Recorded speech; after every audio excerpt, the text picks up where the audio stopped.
Olá, bom dia, boa tarde, boa noite, mundo.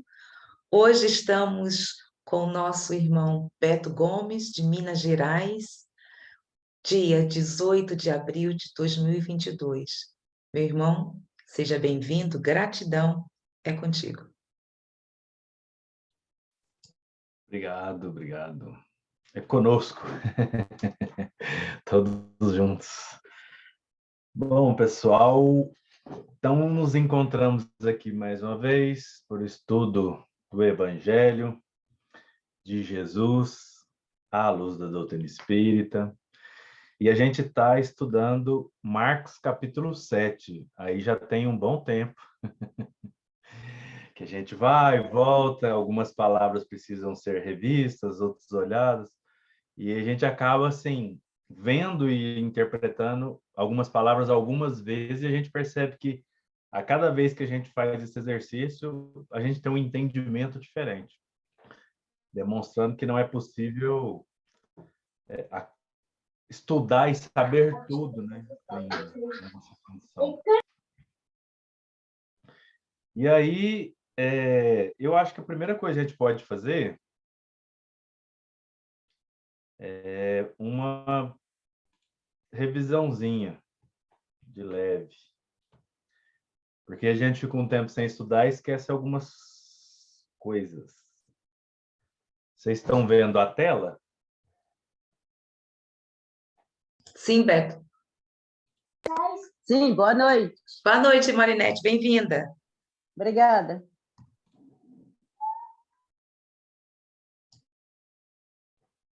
Opa. Compartilha aí, descompartilha aí, faz parte. Então, Marcos 7. A passagem, né, o nome mais técnico de falar de uma passagem, porque a passagem pode ser um versículo, pode ser uma passagem fato, pode ser uma parábola, que é uma metáfora, etc. E aí existe um nome técnico, que é perícope. Não tem problema não gravar o nome. Mas essa passagem é só para explicar, porque tem diferença. Às vezes a gente fala passagem, a pessoa, mas isso não é uma passagem, é uma parábola. Então, é para saber que é uma parte do evangelho que é estudada em conjunto, mesmo que a gente estude ela separadamente, ela faz parte de um pedaço, de uma parte, de um complexo maior que vai fazer mais sentido quando pega essa parte que é chamada de perícope. Essa parte é chamada a tradição dos anciãos, que vai do versículo 1 ao 28 a 29, salvo engano. E é o que a gente está estudando aí já tem um bom tempo. Várias pessoas já vieram, trouxeram suas contribuições. No entanto, Para acho ser importante... preciso, desde dia 1º de novembro de 2021. Iniciamos. Tá vendo? E aí, dado as circunstâncias de que houve bastante simbolismo até agora, e Jesus vai dar uma explicação, e muito do que vai ser explicado por Jesus foi dito anteriormente, a gente achou por bem fazer uma pequena revisão. Alguém gostaria de falar o que lembra? A tradição dos anciãos, que anciãos são os mais velhos, ali principalmente fariseus, saduceus e escribas. Alguém lembra dessa parte e quer comentar conosco, por favor? Não eram, tinha os fariseus, nós estamos lembrados, inclusive, quando eu sempre lembro dos fariseus, eu me lembro Selma. Ficou marcado na minha cabeça. Mas também, quando se fala os anciões, eu me lembro dos 70 anciões. Sim, nessa parte não é dita deles, mas sim, é porque assim, cada Bíblia, ela acaba chamando essa perícope, essa passagem por um título. E aí fala a tradição dos anciãos, nesse sentido, são dos antigos. Então, existem algumas Bíblias que trazem a tradição dos antigos. Então, vamos pensar em anciãos como antigos. Alguém lembra assim da passagem, do que se tratava? Eles falavam de guardar as leis, né? Mas a gente discutia mais sobre guardar as leis humanas, as tradições dos homens, do que as tradições não, a lei de Jesus, né? A boa nova que Jesus veio explicar. Sim. Né? Nessa passagem, os discípulos de Jesus, as pessoas que andavam com Jesus, vão comer e não lavam as mãos. E aí esse pessoal vem bravo, né? Eles ficam bem ferozes. Nossa, como que os seus discípulos fazem isso? Que é contra a lei, né? Não lavar as mãos, né? São impuros, etc. E aí Jesus fala que não é o que entra pela boca do homem que torna impuro, mas o que sai, né? É dessa parte que a gente está falando. E ele chega a mencionar algumas coisas do Antigo Testamento, mostrando que os fariseus tiram uma parte da lei divina para falar que é permitido fazer algumas coisas que não é agradável. Nesse caso aqui, ele usa o honrar pai e mãe. Eles fizeram a famosa gambiarra para poder não necessitar honrar pai e mãe tão plenamente. Aí Jesus vem falar disso. Tipo assim, vocês acham mais importante lavar a mão antes de comer do que honrar pai e mãe. Em resumo, é isso que está falado ali no meio. E aí no final que ele fala de não que entra pela boca do homem, torna impuro. É, é isso bem detalhadamente que foi dito até agora aqui. E aí, essa imagem só para ilustrar mesmo esse momento, né? A gente vê ali agachar. Aliás, o que vocês veem nessa imagem? Fazer igual a gente faz no miudinho.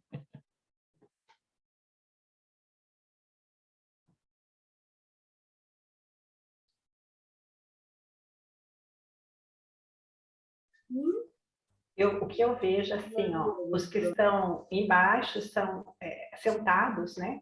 São aqueles que estão aprendendo, né? Esses e há também aqui os acusadores, né? Que está dizendo assim, olha para isso, o que você está ensinando, né? Não está guardando a lei. Não sei se é bem isso, né? Mas pelo olhar acusador deles, parece que sim, que estão falando com Jesus, o ponto de vista deles, né?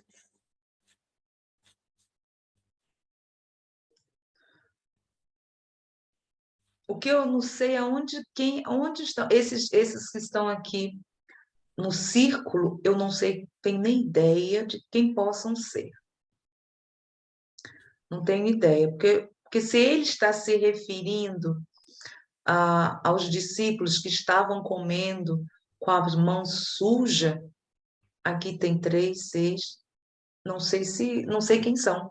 Eu só vejo esse ancião que fala, nossa, que está com a mão assim, né? Como é que pode, como a senhora falou? E outros estão lá, do outro lado esquerdo, discutindo. Como é do lado esquerdo? Olha como é que eles estão discutindo. E os outros do lado direito. Interessante que tem do lado direito, parece que são os fariseus, e os outros, do lado esquerdo, é o povo. Pode ser o povo misturado com os discípulos. Eu não sei se esse do meio são os discípulos. Até que seria interessante saber. E a mão de Jesus, né? Aponta, olha, É não é assim. apontando. E Jesus no centro, ou seja, que é a peça central. Tinha até esquecido de Jesus, coitado, pobrecito. Hoje é dia. Dizendo: olha, cuidado, olha o que vocês estão falando. O que sai da boca, como é que é? O que sai de dentro é o que realmente vai importar, e não a parte externa. Por aí. Olá, Petra, que entrou. Seja bem-vinda. O interessante da gente ver uma imagem, um quadro, um desenho, etc., é que a gente está cansado de saber que as interpretações são várias. E isso é muito, muito, muito bom mesmo. Mas uma coisa que a Zélia foi fazer que é muito interessante, ela foi contar quantos tinham agachado. São 12 mesmo, realmente. Ou seja, tem coisas que o artista ele não precisa dizer. Ao a gente olhar e identificar que são 12, provavelmente o artista está dizendo que são os discípulos, né? Que depois a gente chama de apóstolos. Do lado direito, pela roupa mais pomposa e o estilo, nós já sabemos que são o que a gente chama de doutores da lei, fariseus, escribas, saduceus. Talvez a gente não precise identificar qual que é qual, porque tem diferença de cores, etc. Mas a gente sabe que são aqueles mais religiosos, mais conservadores, etc. E do lado esquerdo, como não está tão pomposo, a gente pode interpretar que pode ser o povo, pode ser outros discípulos de Jesus que nem, não tem esse destaque dos apóstolos, ou estava só passando por ali. Mas que tem um ali escandalizado com a mão na boca, tem, né? E aí fica à mercê de algumas interpretações. Mais à direita tem alguém varrendo o lugar, e ali no ao fundo mais outros grupos de pessoas. O templo, ao que parece, eles estão próximo a um templo, pode ser uma praça, pode não ser o templo mesmo dos judeus, devido o desenho ali do fundo, pelo menos o desenho do fundo não está correto, se for. Mas como a gente não sabe quem é o artista, se ele for europeu renascentista, eles geralmente colocavam o templo do ponto de vista deles, e não do ponto de vista hebraico. Então, pode ser um templo hebraico. Parece que nada disso tem importância, mas tem. O lado de fora do templo é chamado de átrio, onde os judeus, qualquer judeu poderia estar ali dentro, e o povo se misturava e conversava. Do portão para dentro, daquela porta de lá para dentro, você deveria ter alguns atributos, alguns formatos para saber em qual local você pode estar. Então, os mestres ficavam mais à frente para poder falar, fariseus, escribas, saduceus, tinham locais privilegiados, e aquelas pessoas que poderiam entrar, que tinham um ritual para poder entrar, geralmente tinha que ser homem, se era homem, ele tinha que estar num certo grau de purificação, etc., eles estariam mais ao fundo. Então, o átrio, vamos dizer, é a parte mais democrática do templo, onde todos podem estar e expressar. Por isso, é um local onde tinham ali discussões. E não discussão no sentido de briga, de conversa, né? Vendo todo esse cenário, a gente percebe, então, que os discípulos estão ali. Não parece que estão comendo, mas pode ser que o segundo, de Jesus para cá, o segundo da direita está com alguma coisa na mão, como a resolução não está boa. Eu não achei uma imagem com a resolução perfeita. Pode ser que eles estejam comendo, mas esse é o símbolo. Mesmo que não está na imagem, o símbolo é que eles estão fazendo alguma coisa que os fariseus estão condenando, e Jesus está respondendo a essa condenação, né? É E que eu interessante que observei que eu não tinha visto antes, Beto. Eles estão sentados sobre um tapete. Sim, é verdade. Então, quer dizer que eles estavam ali, tal, como. Bom, esse aí é só uma imagem, mas é interessante. Por que eles estariam colocando o tapete? Estava sentado sobre o tapete. É uma boa pergunta. Provavelmente, a gente for buscar os costumes lá da época, deve ter alguma razão mais profunda, e eu não sei. Realmente, eu não sei. Eu sei que nas casas eles usavam, porque nas casas geralmente era terra batida, né? Então, colocava para não sujar, era o comum. Mas aí o templo ele é feito de pedra, né? Então, pode ser por algum motivo ritualístico. O que eu não entendi, o que você falou, essa parte que seria uma praça, o átrio, mas isso está na parte da frente, como você falou, ainda não adentraram. Então, é a parte, ou seja, como se fosse uma pracinha mesmo, uma praça, né? Mas é porque o templo, eu não vou conseguir pôr uma imagem Não agora tem para mim. problema, não. Mas o templo tem os muros, depois do muro tem isso que a gente chama de átrio. É uma praça, entre aspas, né? É um campo aberto onde todos podem ficar, inclusive não judeus podem ficar. Se a gente lembrar daquelas fotos lá do pessoal do Muro da Lamentação, aquela parte de fora é chamada átrio. No templo, para entrar, existem algumas exigências. Então, do portão para frente é diferente. Mas o átrio faz parte do templo porque ele está em volta de um muro. Foi isso que eu quis dizer. O templo é dividido em 3 partes. É o átrio, o templo em si, e dentro do templo, né, tem aquela parte mais reservada, que é para os Santos dos Santos, é onde fica ali, vamos dizer assim, simbolicamente, Deus. Então, essa é a primeira parte do templo. Então, quando o Paulo, ele fala, o Paulo Esteves descreve muito essa parte do templo. Quando adentra, aí que ficava vamos dizer, sentados, e que tinha a parte central, onde ficava o responsável. Então, para adentrar esse templo, tinha que ter um certo gabarito. Porque Paulo entrou. Então, sim, ele era fariseu, né? Até, assim, o judeu pode entrar, mas dependendo da época, é que vai mais complexo aí, dependendo da época, um pouquinho logo depois do átrio, nesse átrio que eles estão, e um pouquinho mais à frente, antes da entrada, ficavam os famosos vendilhões do templo. Eu não queria entrar nisso porque é complexo.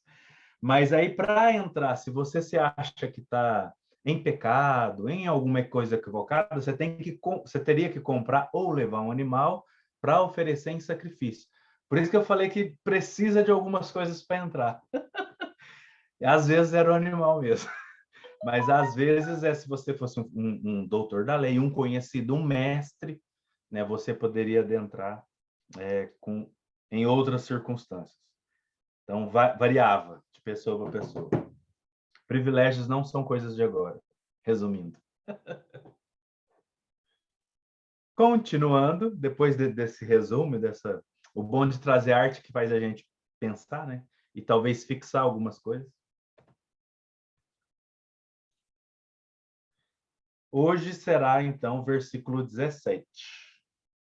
Depois de tudo isso que aconteceu, quando deixou a multidão e entrou em casa, os seus discípulos o interrogavam acerca desta parábola. Agora a Megé vai falar qual que é a parábola. Mas antes, alguém quer dizer alguma coisa do que chama mais atenção nesse versículo? O que lembra do que foi dito para trás? Falou muito de multidão, né? A Marta falou bastante de multidão. Falou de discípulos. Alguém quer comentar alguma coisa que lembra ou que acha interessante? É porque no último encontro, foi comigo. Então, nós falamos muito sobre a multidão. Muito mesmo, que eu fui buscar até, se eu não me engano, não sei se foi no Vinha de Luz ou Palavras da Vida Eterna, acho que foi no Vinha de Luz, nem recordo, mas não. Então, falávamos que tipo de multidão podíamos nos situarmos. E que tipo de multidão queríamos estar ou fazer parte. Assim, como estamos, em que no momento estamos, e que futuramente, de acordo com com os nossos pensamentos, com as nossas ações, gostaríamos de estar. Isso conversamos muito sobre multidão, interessante isso. Alguém mais? Algum comentário da revisão, das falas anteriores? Não? Falamos também sobre discípulos, chegamos até... Foi o Vinha de Luz. Ai, meu Deus. Vinha de Luz, porque no capítulo tem falando sobre multidão e no posterior tem sobre os discípulos, que os tipos de discípulos que também somos. Foi interessante. Vou pegar. E falamos também da casa, né, Zélia? A casa, não a casa material, e sim a casa interior. Isso.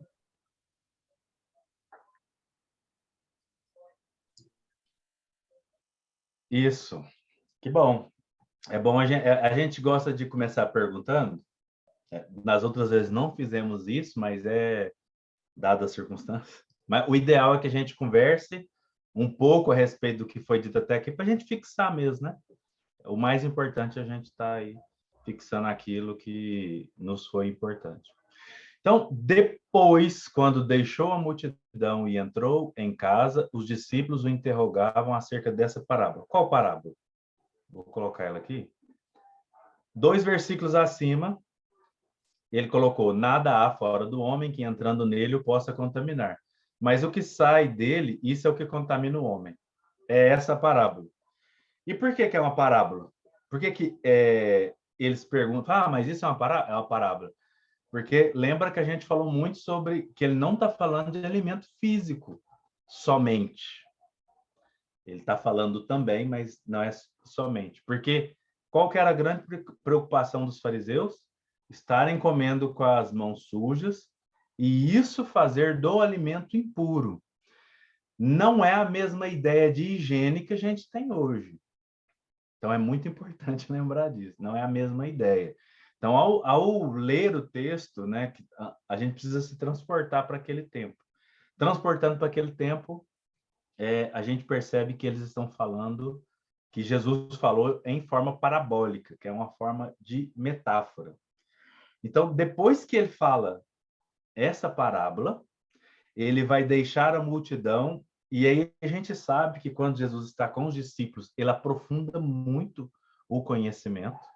Então, quando ele deixa a multidão, significa que quando ele deixa aquela fala que é para todos, por um público maior, para um público mais amplo, em que a gente precisa adequar a linguagem para que todos se sintam o mais próximo de satisfeitos possível, de o mais intelectual ter aquela parte mais profunda, mais próxima da academia, de quem lê muito, de quem estuda muito, e aquele mais simples que não sabe nem ler, não estuda, não busca, você tem que tentar adequar, trazer o conhecimento próximo aos dois, né, o mais próximo possível dos dois. E aí, quando você deixa a multidão, você deixa isso tão explícito e já vai para o mais profundo. Então, deixa a multidão e entra em casa. Para um lugar mais íntimo, é um outro tipo de ambiente, a linguagem muda, você já sabe que aquelas pessoas já têm uma busca maior, que já tem um conhecimento maior, que você já disse várias coisas anteriormente. Se nós pegarmos o exemplo do outro estudo que tem aqui no canal, quem estiver aí no canal, que é o que é o Espiritismo, a gente vai ver que Allan Kardec vira e fala assim, olha, você não pode falar de comunicação com os espíritos com uma pessoa que não acredita em espírito.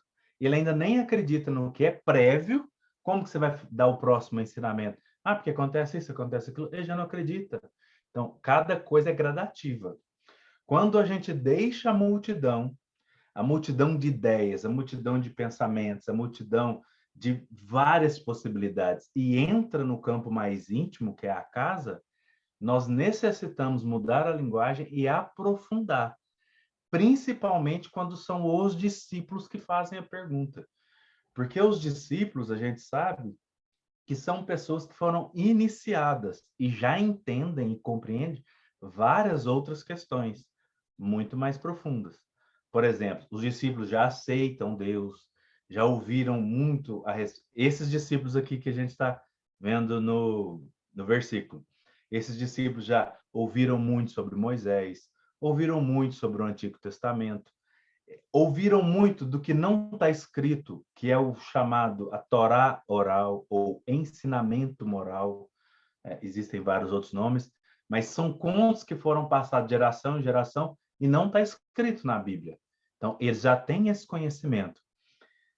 E aí, esses discípulos, que são seres e pessoas que estão muito mais aprofundados no conhecimento, vêm e o interroga acerca dessa parábola.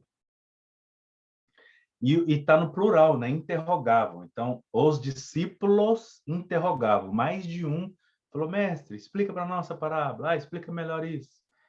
O que nada no texto é colocado por acaso, né?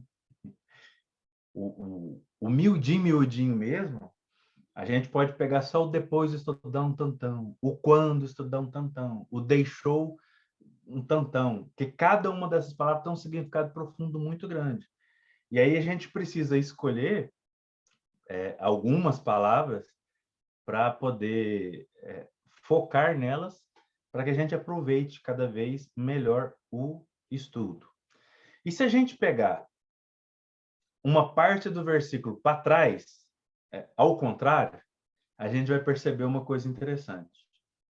Interrogavam discípulos, casa, multidão e deixou. E a gente vai perceber que o deixar aqui dá-se a impressão de que é largar, deixar para trás, passar um caminho, dá aquela impressão de que até aqui foi muito útil, foi muito bom, mas agora é algo que eu preciso deixar para trás para me aprender mais, saber mais, caminhar mais, construir mais. Então, é sair dessa multidão, entrar em um lugar muito mais íntimo, que é casa.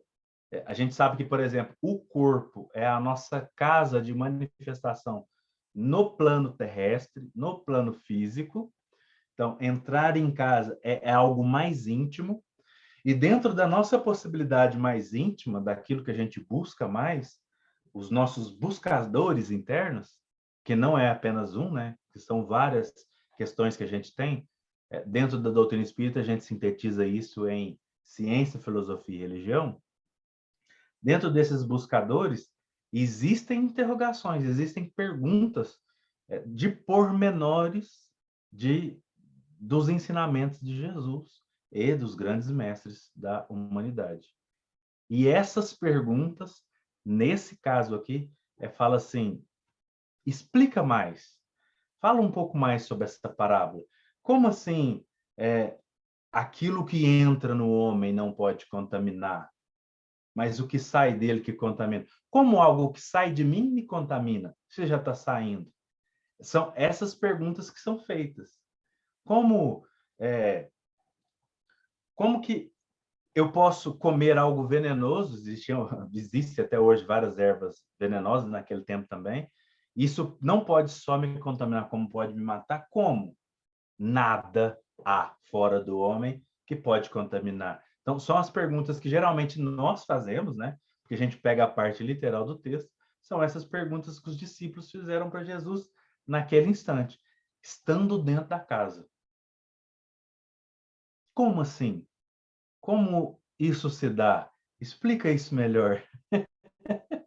Hoje, a gente já viu e ouviu tantas pessoas falando que a gente pode pensar assim, nossa, mas essa pergunta é um tanto quanto ingênua.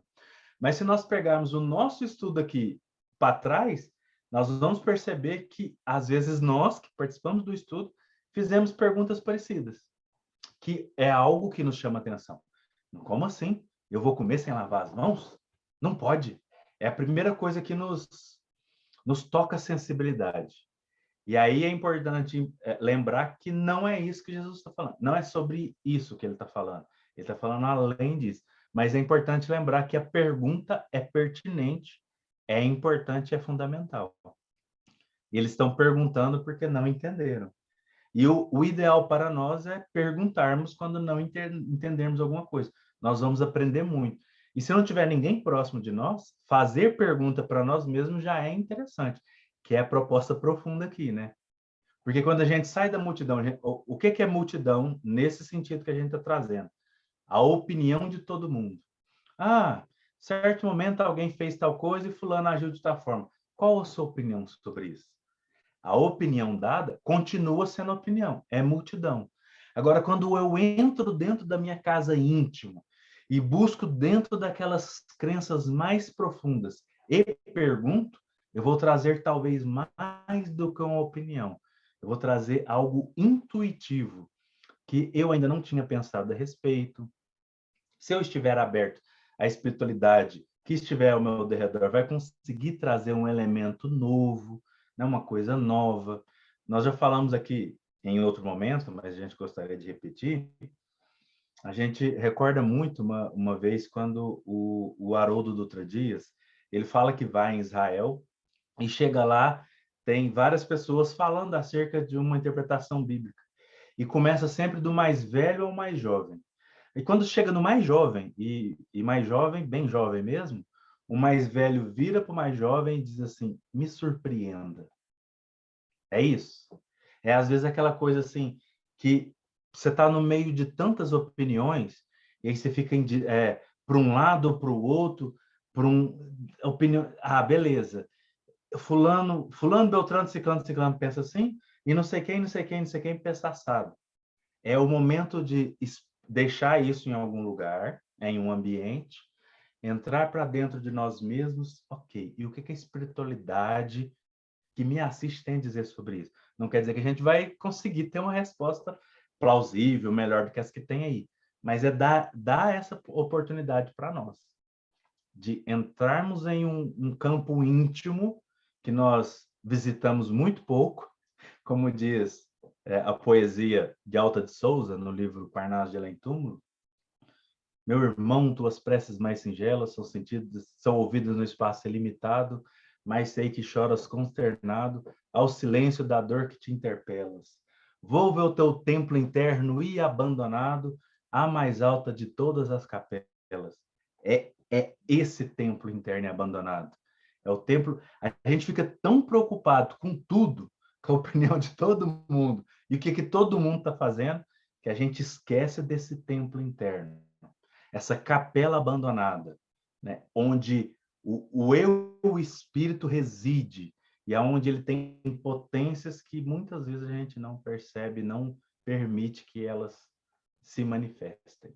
É essa casa interna. São esses discípulos internos que estão perguntando: nossa, mestre, e quem é o mestre? Jesus. Mas quem é Jesus quando a gente aprofunda muito? Não é o Jesus histórico. Jesus é a nossa centelha divina, o eu espírito interno que tem todas as potências que Jesus tem, mas que a maioria está dormindo ainda. Ah, mas quem falou isso? O próprio Jesus. Se podeis fazer o que eu faço e muito mais. É isso. Vós sois deuses, podeis fazer o que eu faço e muito mais. É essa capacidade. É a busca dessa capacidade. Então a gente percebe que é um pouco mais do que está escrito. Alguém quer falar alguma coisa antes que a gente passe para frente?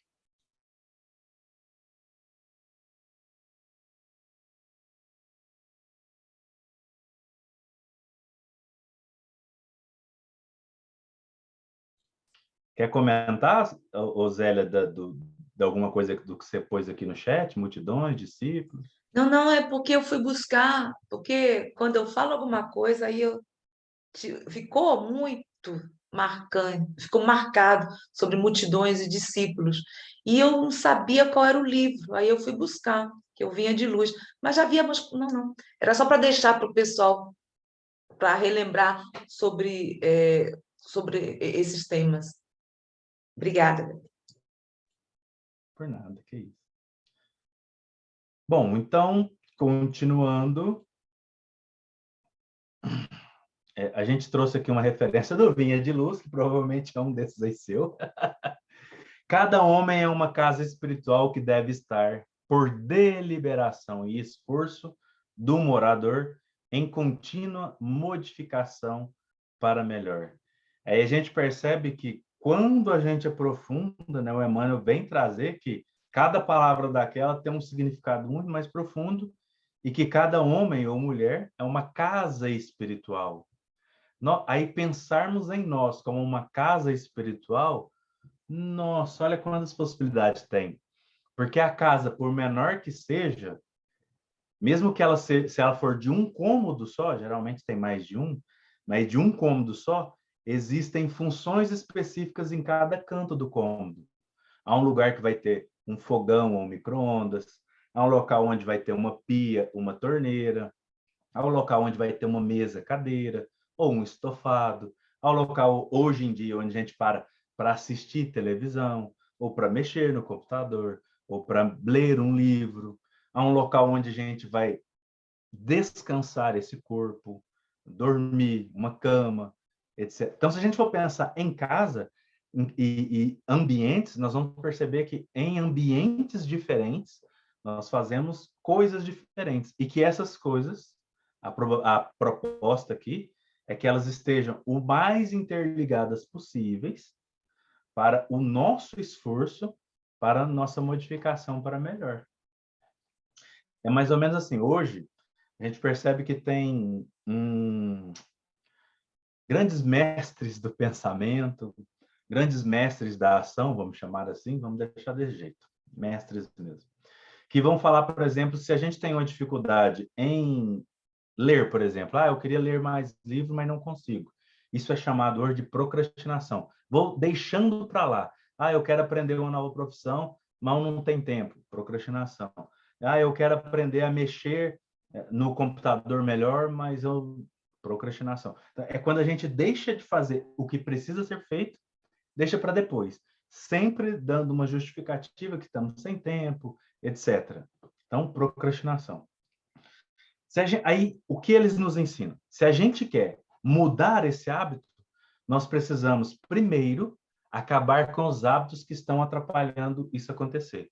Por exemplo, se eu percebo e anoto que eu estou assistindo 4 horas de TV por dia, então que eu assisto 3 horas de TV e deixo aquela 1 hora para aprender aquilo que eu quero. Se é ler mais, etc. E perceber o que me distrai. O celular me distrai, que eu desligo as notificações por 1 hora. Aquela hora que eu vou fazer aquilo, que eu esteja focado somente naquilo. E assim por diante. Essa é uma das coisas que a gente pode fazer para, dentro da nossa casa espiritual, a gente tomar cuidado e trabalhar que a gente modifique para melhor. Ao invés de estar o tempo todo atrás das opiniões de todo mundo, a gente reservar 10 minutos do dia para parar, deixar tudo de lado e fazer o que é chamado de meditação. Precisa ser em flor de lótus, com a mão assim, a mão assada? Não precisa ser. A meditação não necessariamente precisa ser assim. Se você gosta de fazer assim, se você sente bem de fazer assim, ótimo. Mas é um tempo em que você deixa tudo de lado, materialmente falando, e você vai dar esses 10 minutos para você. Você olhar para você, para suas questões, para suas crenças, para os seus olhares, para os seus preconceitos, etc, etc, etc, e ver como eles estão, como vão indo, o que pode ser transformado, o que pode ser melhorado. É a famosa reforma íntima, ou autoconhecimento. Essa é uma resolução que nós podemos colocar 10 minutos por dia para que a nossa modificação seja para melhor. O que eu estou fazendo, o que está me fazendo, me tornando uma pessoa melhor? O que eu tenho deixado de fazer que está deixando que eu não seja uma pessoa melhor? E assim por diante. São perguntas e respostas que nós vamos fazer para nós mesmos para que possamos modificar para melhor. Alguém? Beto, eu encontrei Casa Espiritual, quando você falou de Vinha de Luz, é o capítulo 133, viu, gente?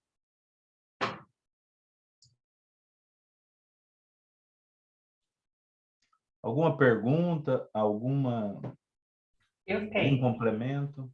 Diga. Então, você falou assim, procrastinar, essa palavra é difícil. E a gente tem que se modificar sempre para o melhor. Então, no meu caso, e no caso de muitas pessoas que eu conheço, essa mudança ela deve ser em todos os setores da vida, né? Em todas as partes da vida, seja uma melhora na família, no trabalho, em você mesmo, acima de tudo, na gente mesmo. Mas às vezes eu tenho a impressão que esse procrastinar existe porque deve ser algo, eu sei que é do nosso espírito, preguiçoso, mas a impressão que dá que o corpo também interfere nisso. Porque um exemplo é a meditação. São pouquíssimas as pessoas que eu conheço que conseguem meditar.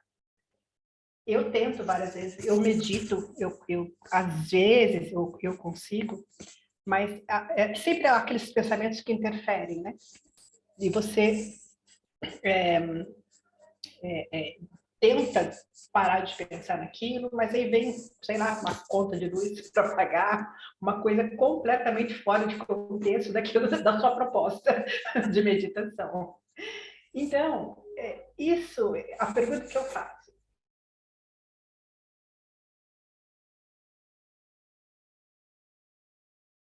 Ou são as duas coisas. O corpo existe para te fazer isso mesmo. Eu tenho a impressão que o meu corpo faz uma provocação, sabe? Me provoca, fala, não vai meditar, não, vai lá, olha lá a conta de luz para você pagar. Sabe essas coisas assim? Então, eu aprendi uma técnica de meditação que me explica exatamente que isso realmente acontece, né? Isso é normal em todas as pessoas.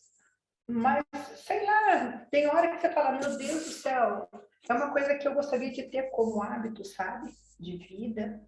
Mas não tenho, não consigo, e faz anos que eu tento isso. Não funciona muito comigo.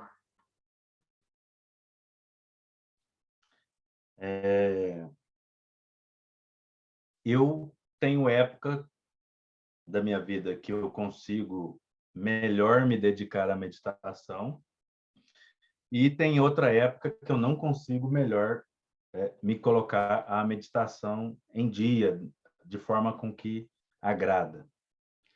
E eu tinha essa pergunta que você está fazendo, cobranças, e tentando entender algumas questões. E aí eu vou trazer dois conhecimentos diferentes para poder te responder. Primeiro, um conhecimento científico.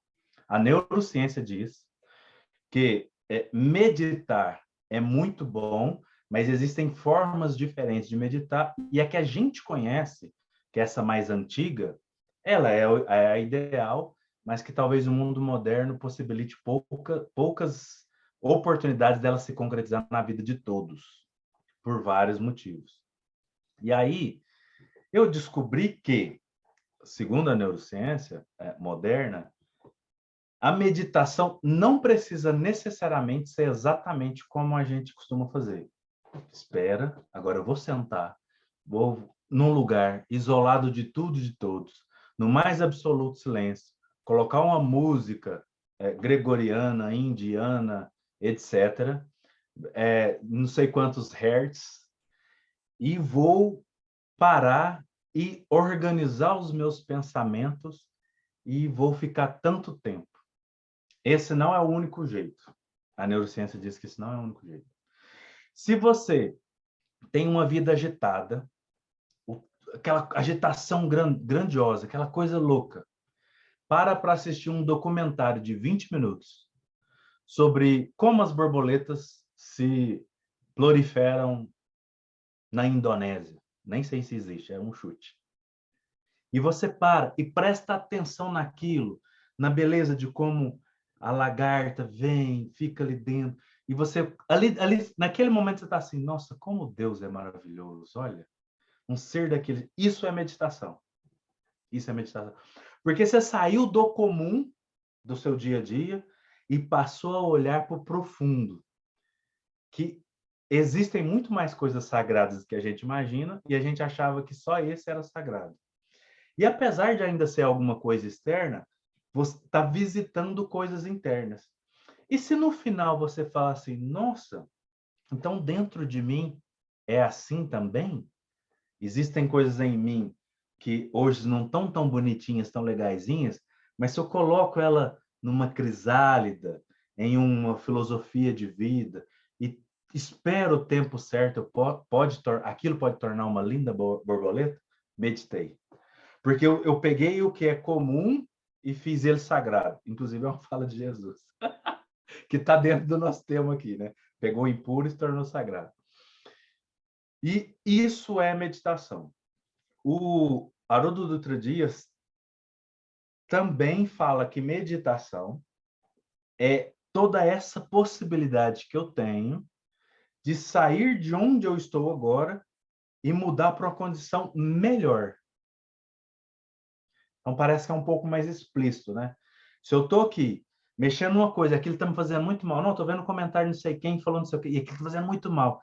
Eu desligo, paro, respiro e falo assim, quer saber? Eu vou ler o livro, a poesia da Alta de Souza, que eu sei que toda vez que eu leio ela me faz bem. Aí eu leio. Então, eu saio de um estado de espírito para outro. Isso ele chama também de meditação. Ainda não é o estado meditativo, que é o que você está perguntando, que é o ideal, mas já é meditação. Ou seja, quando eu saio de uma baixa vibração e elevo, eu posso passar a chamar isso de meditação, porque é a capacidade de eu sair de um estado mais denso e pesado para um mais sutil. Até eu conseguir passar para o sutil mais sutil, que é esse, de eu estar totalmente pleno, mindfulness, totalmente com atenção plena em mim mesmo, me auto-observando. Mas se eu não... É porque é o seguinte, se eu tento o máximo e não consigo, eu fico tão frustrado que eu começo a falar assim, eu não sou capaz, eu não sou digno, E aí eu fico pior do que eu estava antes. Então, algo que era para ser benéfico é pior do que a situação que eu estava. Isso não é bom, não é produtivo, não é condizente. E por isso que eu falei, os mestres da atualidade, eles dizem que a pessoa que não lê nada e quer passar a ler, o melhor é, esse mês eu vou ler um livro e ler tudo em uma semana. Não é bom fazer isso. O ideal é, o que eu consigo ler por dia? O máximo que a minha atenção permite? 10 minutos? Eu vou ler 10 minutos por dia. Depois de 3 meses, se eu estiver dando conta, estiver tendo essa disciplina, eu aumento. Ou 30 dias. O tempo é cada pessoa que vai ter, não tem uma receita. E assim eu vou aumentando gradativamente, conforme eu dou. Aí eu coloquei 30 minutos e não dei conta, só consegui no 20, eu recuo a minha meta e assim vou. É assim que eles falam que a gente vence a procrastinação. É assim que a gente vai aprender a meditar. Se eu consigo meditar 1 minuto por dia, é melhor do que eu não conseguir nada. Aquelas induções que a gente tem de técnicas de meditação, de fechar os olhos, ver um bosque, natureza, um rio, e alguém chegando, um ser de luz, são técnicas para desviar os nossos pensamentos. Essas são fundamentais que a gente faça para que a gente treine o cérebro, né, a fazer isso de forma automática, eu vou pôr entre aspas, né, que automático no cérebro não tem jeito, mas de forma mais automatizada, mais tranquila, mais natural. Esse é o objetivo. Mas se a gente já coloca em mente, vou começar em 15 minutos, se você põe assim, eu tenho que fazer pelo menos 15 minutos hoje. Aí você faz hoje, aí você faz amanhã, aí você faz depois da manhã. Aí você marca lá para sexta, sábado, um compromisso. Vamos supor que você começou a fazer 7 horas da manhã, exemplo. Aí você marca um compromisso para as 9. E você sabe que precisa preparar alguma coisa para as 9 horas. Aí você levanta 6h50 para meditar às 7. A hora que for dar 7 horas, você fala, nossa, eu tenho que meditar rápido, porque 9 horas eu tenho tal compromisso. Aí eu vou fazer aqueles 15 minutos pensando, não, meu compromisso, meu compromisso, meu compromisso. Então, se eu não consigo me livrar totalmente por 15 minutos, eu preciso ter consciência. Quanto tempo eu sou capaz de abdicar do mundo para poder meditar? 1 minuto? Então, eu vou fazer 1 minuto, até eu dar conta de abdicar mais, e assim sucessivamente. É o que funciona, na verdade, e a gente, às vezes, tem alguma dificuldade. E se a gente perceber, a proposta de Jesus ela é gradativa também, inclusive com os discípulos. Pegar o Evangelho de João, de forma completa, ele fala assim, porque somos escravos em Deus. Depois ele fala assim, já não sois mais escravos, mas somos amigos.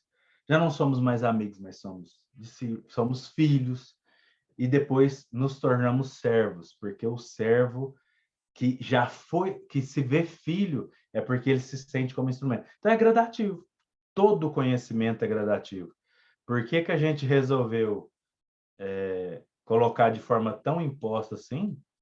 É que a gente tem pressa, né? A gente acha que perdeu muito tempo, e a gente até perdeu, mas a gente tem pressa. Mais alguma coisa?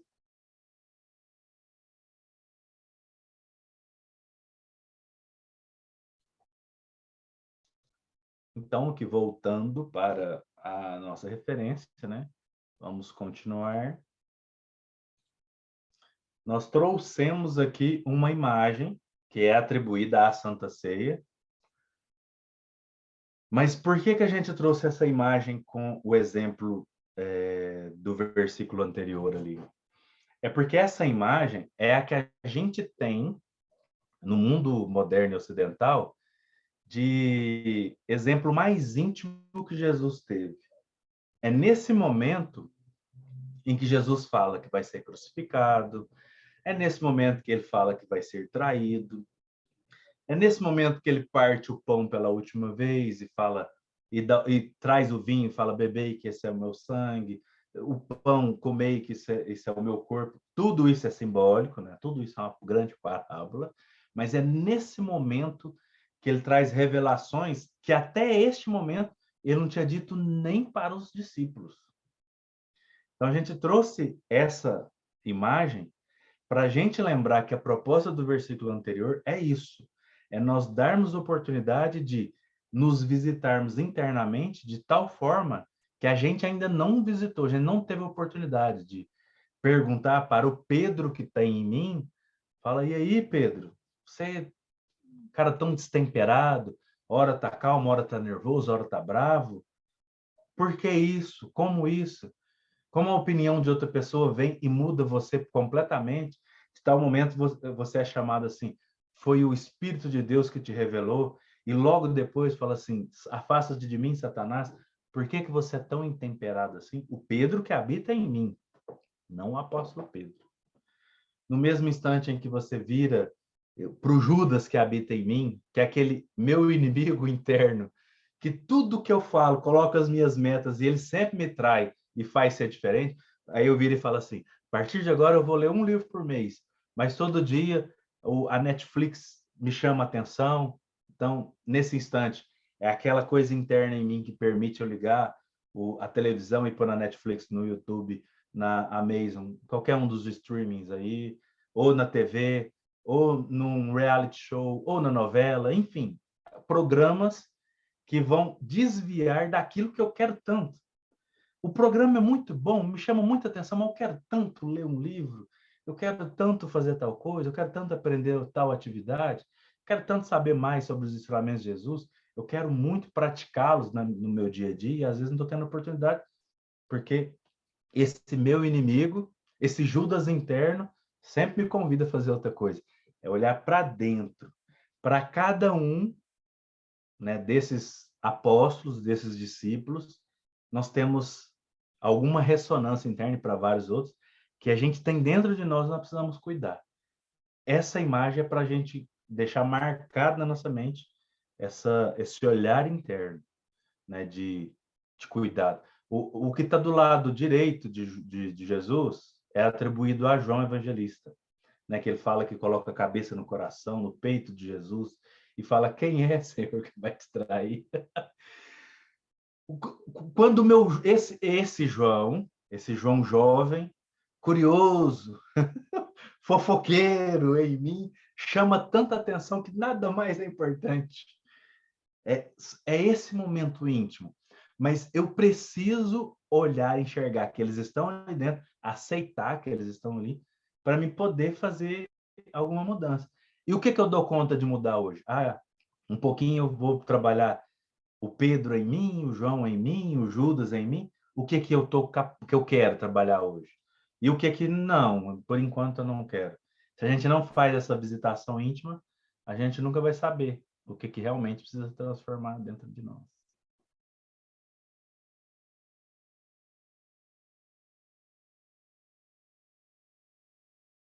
Alguém vê mais alguma coisa nessa imagem que gostaria de falar? Agora nós somos críticos artísticos. Só observando.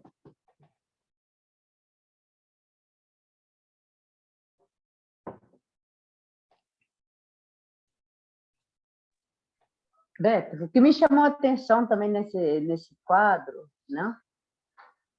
É assim, atrás da cabeça de Jesus tem uma luz linda, né? Aí do lado direito de Jesus, que eu acho que é Judas, tem na parede uma sombra.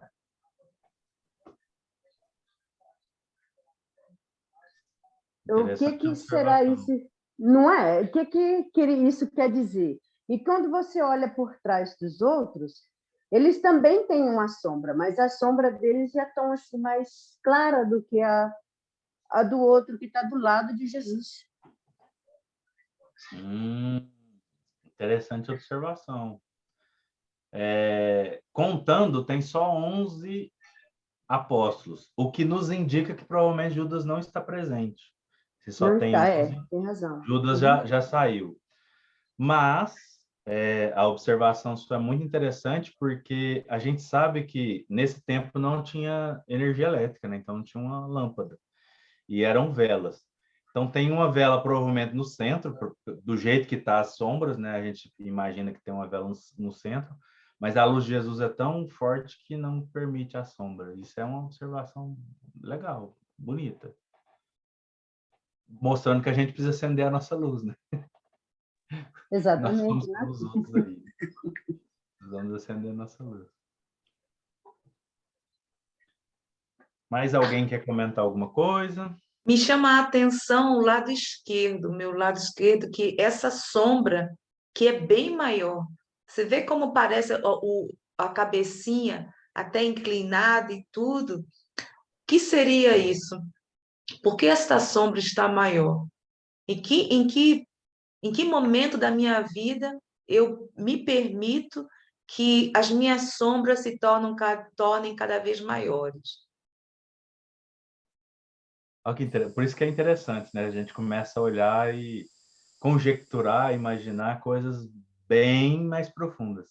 A gente sabe que quando a gente coloca uma vela em um centro, quanto mais distante da vela, a sombra atrás vai ser maior, mais distante, até um limite, né? Que a vela não ilumina muito longe, até um certo limite. Então, como a parede dá-se a impressão de maior profundidade ali, porque tem mais sombra, né? Então, dá a impressão que ali tem um vácuo, uma porta, um corredor, alguma coisa assim, a sombra parece maior. E aí a gente pode imaginar que, se está mais distante da luz, é por isso que a sombra é maior. A gente já imagina por nós escolhemos, às vezes, estar mais longe, e quanto mais longe da luz, maior será a nossa sombra. Nos faz pensar. Esse rapaz que está com a mão no queixo assim, à esquerda, muita gente brinca que tem um ator de Hollywood muito famoso que parece demais. Aí o pessoal brinca que é ele, é uma reencarnação dele, ou ele é um vampiro e está aí até hoje, o Keanu Reeves. Lembra muito mesmo. Lembra bastante. Quem gosta de cinema sabe quem é. O que fez Matrix. Mais alguma coisa? Podemos passar. Nessa época não poderia nem precisar nem precisar ter luz, né? Uma vela em cima da mesa, né? Porque se a gente reparar bem, a luz de Jesus já ilumina tudo, não é? Verdade, a luz de Jesus já...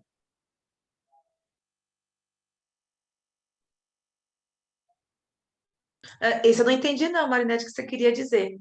Porque aí, no caso, como é uma simbologia, está refletindo a luz de Jesus. Mas não significa que eles também, se não tivessem a vela, não iriam ficar na escuridão.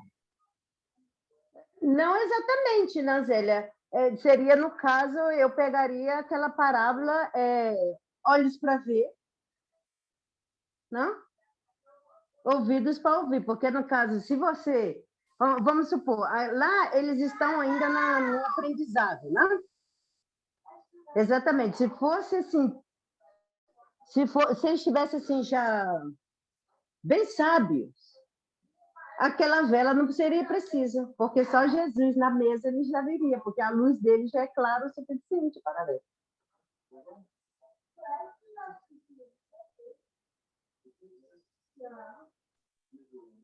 Entendi, agora entendi que você estava se referindo a... Porque, tá, agora já caiu a ficha. Eu estava na parte mais material da coisa. Assim, como é que é? Não vai ter vela aí? Como é que vai ficar o negócio?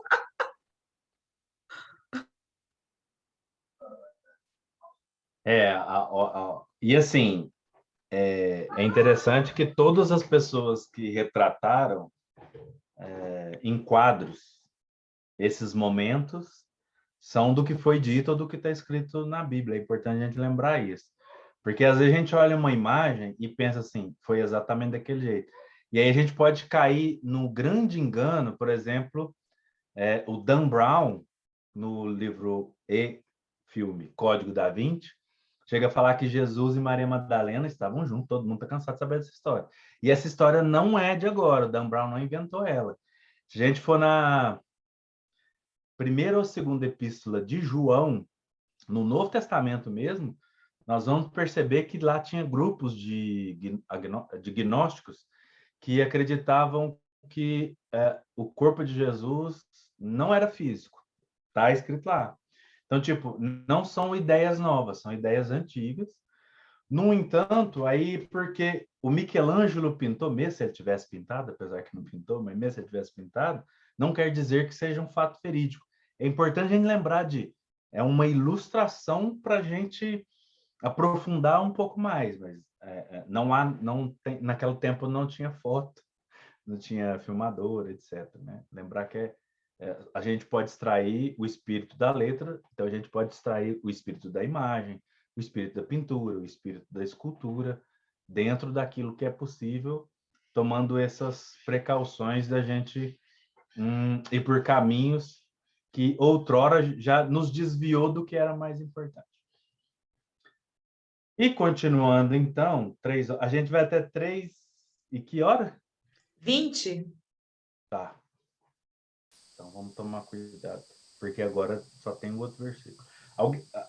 Podemos ir para o outro versículo e tudo bem? Então, bora. No versículo 18, ele continua falando assim, ó, e ele disse-lhes, assim também vós estáis sem entendimento. Não era para ter aparecido 19, vocês fingem que não está aí, tá bom. Vós estáis sem entendimento? Não compreendeis que tudo o que de fora entra no homem não o pode contaminar? Não era para estar assim, que eles têm uma ligação muito grande. Porque não entra no seu coração, mas no ventre, e é lançado fora, ficando puras todas as comidas. Então, os discípulos começam a perguntar sobre a parábola. Senhor, então o que significa? A gente não entendeu, não sei o que lá. Aí Jesus responde, assim também vós estáis sem entendimento? Parece que a pergunta de Jesus não tem muito a ver, ou talvez ela seja dura demais, repreensível demais. Mas a pergunta é, ok, eu entendo eles lá fora, não consegui entender o que eu digo, de jeito nenhum.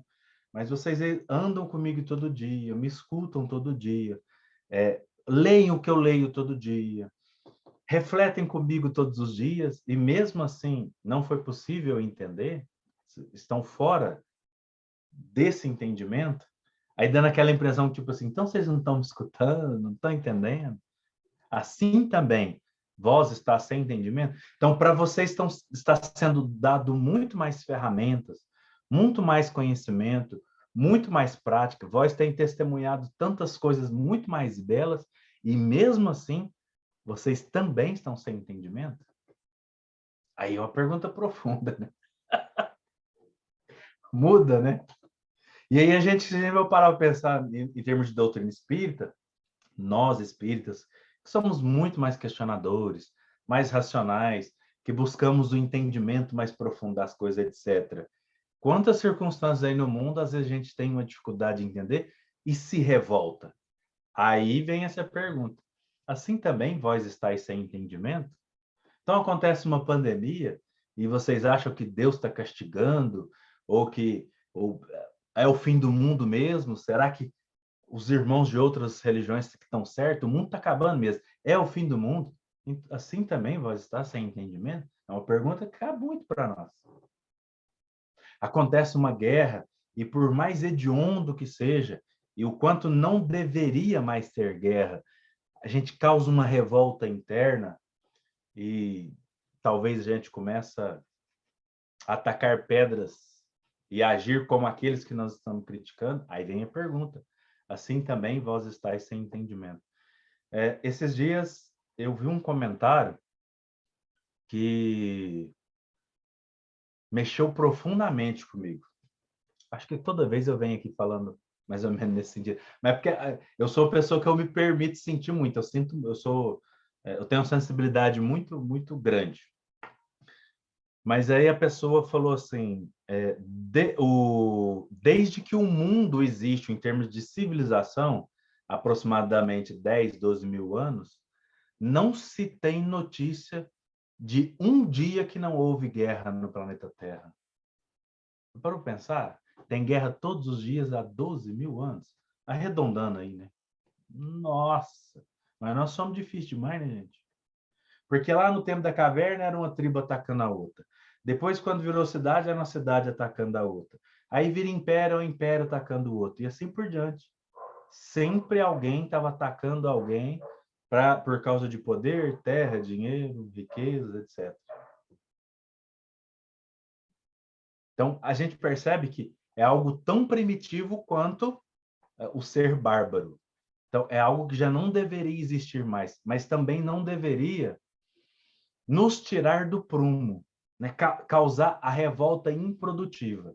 Porque a indignação faz com que nós eduquemos melhor nossos filhos para que eles não façam guerra, que a gente crie conceitos de educação para a nossa cidade, o nosso estado, o nosso país, de forma mais ampla, mais fraterna, mais solidária, para que as novas gerações não queiram também guerrear pelas coisas mesquinhas que a gente guerreia hoje.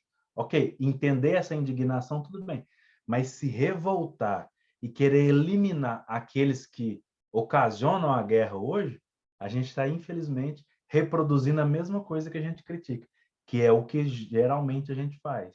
Então, a gente acaba auxiliando a continuar aquilo que a gente está criticando. E não são palavras minhas, né? São palavras do Emmanuel. O Emmanuel que fala muito disso, né? Que o abutre, ele corre atrás da carne apodrecida. Ele se alimenta da carne apodrecida. E muitas vezes a gente, achando que está fazendo bem, a gente está dando mais carne apodrecida para outros alimentarem. Então a gente precisa limpar mais a nossa mente e o nosso coração para discutir sobre essas coisas de forma mais ponderada. Porque lá no íntimo, se a gente permitir, o nosso guerreiro interno, ele pode falar assim, não, mas era só jogar uma bomba lá onde que o presidente da Rússia está, aí sem ele resolveu o problema. Aí a gente está querendo a mesma coisa que ele está fazendo. A gente precisa tomar cuidado para não cair nessas armadilhas da nossa mente viciada em resolver as coisas através da violência. Mas, pegando a segunda parte do versículo, ele fala, não compreendeis que tudo que está fora entra no homem, não o pode contaminar. Agora a gente já sabe que ele está explicando a parábola no sentido mais amplo e colocando que ele não está falando de veneno, de higiene, mas ele está falando de algo mais profundo, que aí é o que ele explica no versículo 19, porque não entra no seu coração, mas no ventre e é lançado fora, ficando puras todas as comidas. Mesmo se a gente... É só um exemplo, só para explicar assim no mais profundo, não é para levar o pé da letra.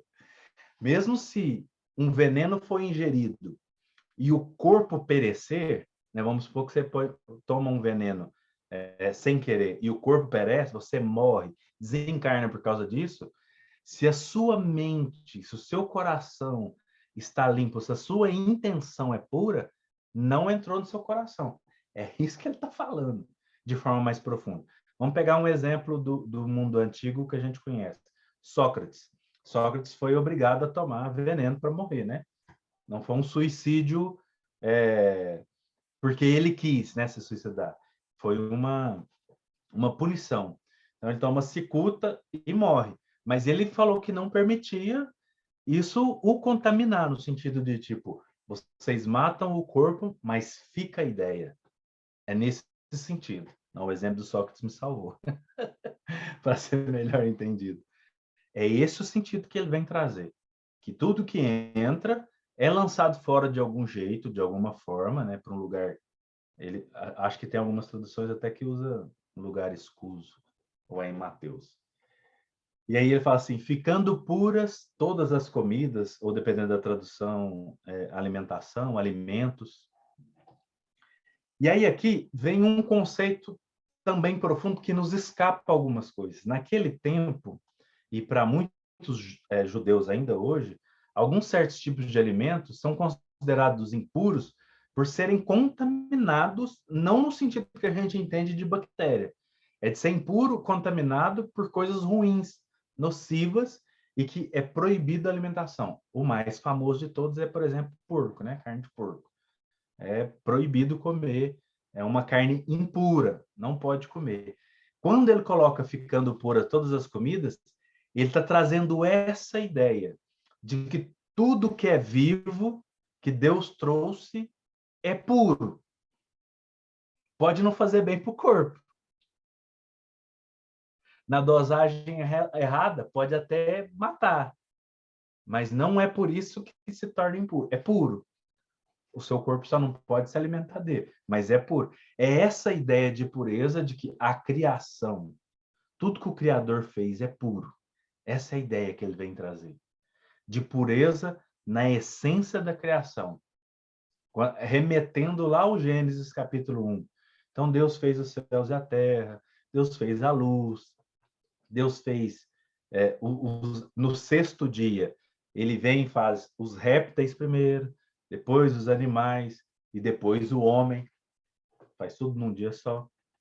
E aí a gente percebe que ele está falando que então, tudo isso é puro. Até no simbolismo do Gênesis, foi criado no mesmo dia, entre aspas. Então, ou seja, com a mesma intenção divina de pureza. Então, como vocês dizem que não é puro? E não é no sentido de só de se alimentar, é no sentido de é puro porque é um ser da criação. Quantos animais, há algum tempo atrás, às vezes a gente não gostava, achava que era um monstro, porque eles tinham um jeito diferente, né? Quantas pessoas ainda... quem tem fobia, tudo bem, mas quem salva a exceção da fobia, que olha para a cobra e fala, cobra é um ser que é ruim, em essência, cobra é isso, cobra é aquilo. O que ele está falando é que cobra é um ser divino. Lá no símbolo do Gênesis, ela teve uma função específica, agiu de forma errada na parábola, mas em si, em essência, é um ser belo, é um ser bonito, é um ser divino, como o jacaré, todos os outros animais. É essa proposta mais profunda que ele está trazendo. Uma outra referência que me veio aqui à mente, eu vou parar de projetar.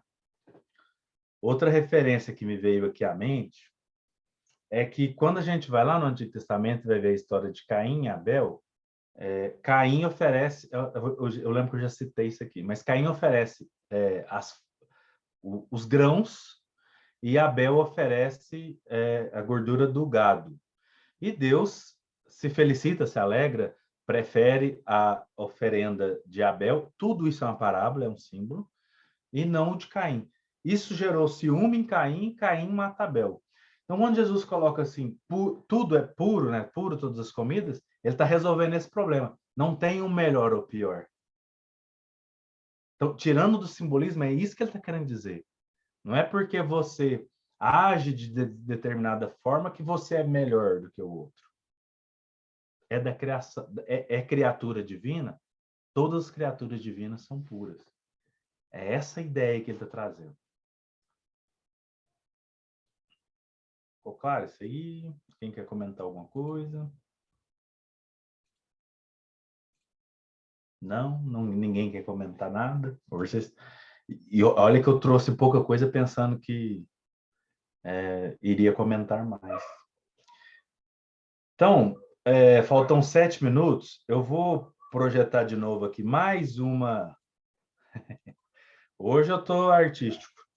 Mais um quadro para que nós possamos analisar e identificar grupos nesse quadro, já com esse olhar mais profundo nosso e talvez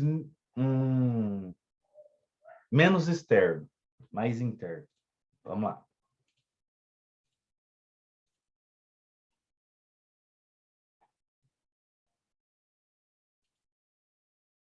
O que vocês veem?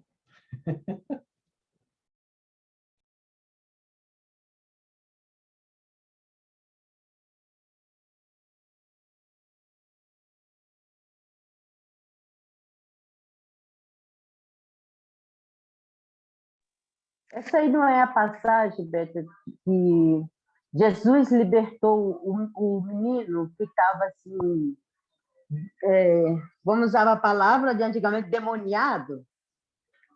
Sim. Não é? Uhum.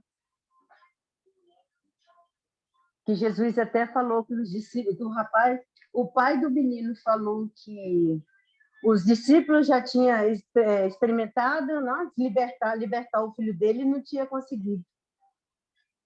Que até eles perguntaram, os discípulos depois perguntou por quê, e eles não conseguiram. E Jesus falou, vocês precisam jejuar mais, né? A fé ainda estava pequena para poder chegar nesse ponto, para poder libertar esse espírito, o espírito mau do espírito bom, né? Isso, a passagem é bem por aí mesmo, é isso aí. Aí todo mundo entendendo a passagem, o que vocês veem da postura das pessoas, de cada um, de Jesus, etc. O que vocês veem?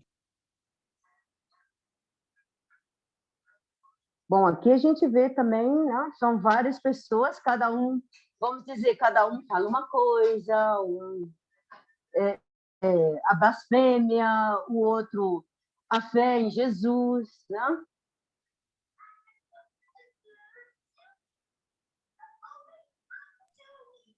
Mais uma vez, do lado esquerdo, observem os fariseus.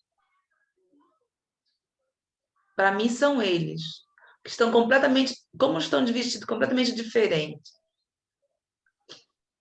E me chamou a atenção sempre essa coisa da dualidade, né? Interessante isso. E eu acho que foi o que como a Marinette está falando, ele está conversando sobre isso, que ela mesma disse. Mas os teus discípulos, eu vi, trouxe o meu filho, mas os discípulos não conseguiram. E a outra aqui está horrorizada, a primeira do lado direito. Talvez o Pedro, sei lá, eu não sei, está pensativa aqui, olhando, né? Todo mundo está saindo correndo, como hoje, em qualquer lugar, né? Acontece alguma coisa, todo mundo sai correndo para saber o que está acontecendo.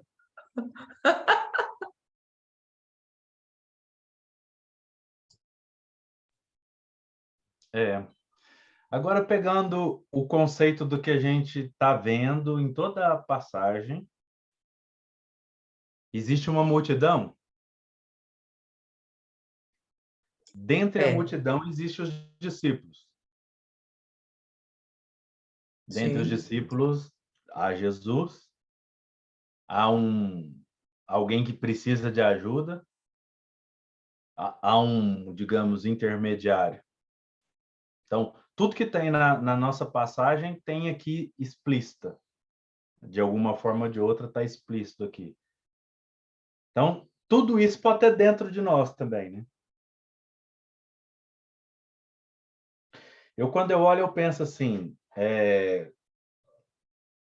eu consigo identificar os momentos em que eu preciso de ajuda, que eu sou o obsediado, de tal maneira que eu, por mim mesmo, sozinho, não consigo e permito que aconteça.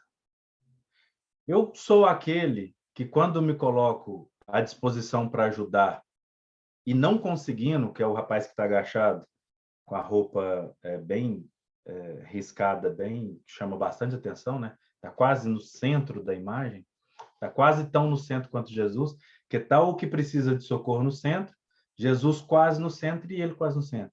Mas ele teve a coragem, né, de chamar, eu não consigo, eu não dei conta. Então eu preciso chamar alguém mais gabaritado do que eu para ajudar. Mas enquanto eu não conseguir a ajuda, eu não sossego.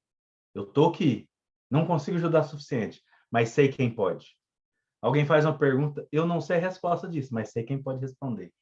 Não, eu não sei onde que tá, mas sei quem pode ajudar.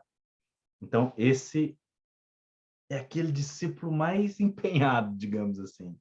Ali está Jesus auxiliando, e até auxiliando, ele está dando ali alguma fala para esse discípulo que já está mais apto a receber novas lições. Então, ele está falando muito mais próximo dele.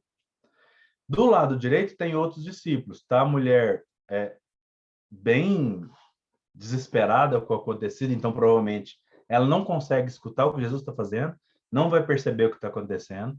A primeira pessoa ao lado dela, ao invés de aproveitar a oportunidade, está vendo e criticando os fariseus, está olhando e falando, é um absurdo esses caras. O cara ajudando o outro ali, e eles estão ali, não está fazendo algo muito diferente. Ou seja, entre os discípulos, existem momentos nossos que, ao invés da gente ajudar, a gente está mais olhando para quem atrapalha, então a gente acaba estando atrapalhando também. E existe ali que os outros discípulos estão olhando, acompanhando, tentando aprender, tem a multidão correndo para ver, e tem os fariseus condenando, que a minha esposa tem uma brincadeira que eu morro de rir. Ela fala assim, tem gente que gosta tanto de aparecer, que gosta... é uma crítica dura dela. Que às vezes a pessoa está até querendo fazer bem, está ajudando a criança a atravessar a rua e vai lá querendo aparecer. Bem isso, de vez em quando a gente tem esse olhar. A pessoa está dando o máximo para ajudar, a gente olha e fala, está querendo aparecer. Está ali querendo aparecer. E aí, a pergunta que fica, né, de reflexão para a gente encerrar é, nas circunstâncias do dia a dia, nas nossas vidas, na nossa família, na nossa casa, na nossa vida de forma geral, qual desses eu tenho sido mais, qual eu quero ser e qual eu quero deixar de ser, mesmo não conseguindo, mesmo que não seja nos próximos 1000 anos, mas eu já quero deixar de ser. Se a gente tiver isso claro, a gente entendeu a proposta do artista.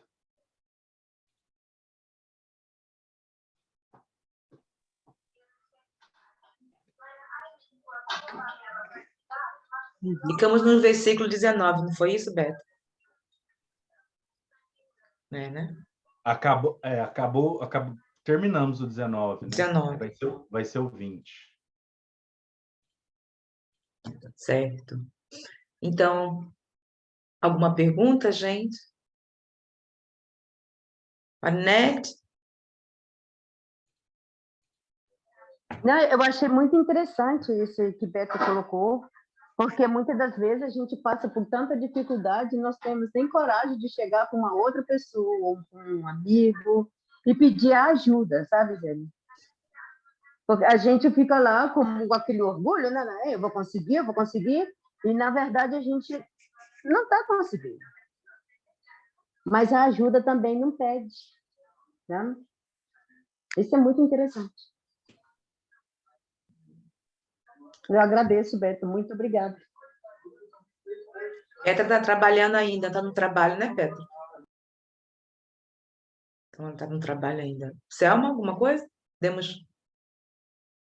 Não, eu gostei muito dos quadros, né? Como são representados.